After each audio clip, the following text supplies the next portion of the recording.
Дали во последно време сте забележале пречесто употреба на фразите како важно е да се напомене во овој контекст или од друга страна?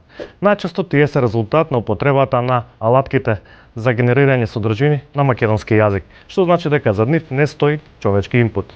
Не треба да дозволат медиумите само да објавуваат содржини кои што ќе бидат директно генерирани од чекботови, односно од модели на вештачка интелигенција, од причина што тие текстови мора првично да бидат и проверени поради фактите, затоа што тие модели се склони кон халуцинации во поглед на македонскиот јазик.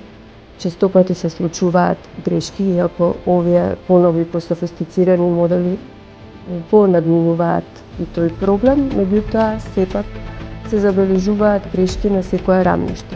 Но како да ги детектирате новинарските текстови кои целосно се напишани со четботови? Внимавајте на дуалноста во изразувањето, односно балансирањето без став, како и преголемата употреба на претерани и сензационални епитети и халуцинации на моделот.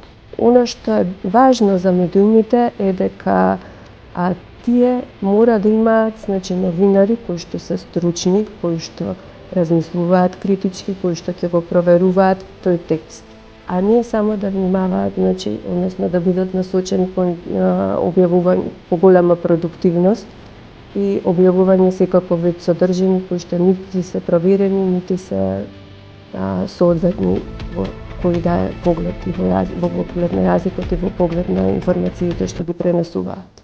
Дел од брзите портали забораваат да ги избришат метаподатоците од креираниот текст.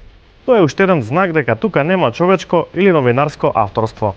Затоа медиумската писменост треба да опфати и вештини за препознавање на дипфейк и вештачки генерирана медиумска содржина.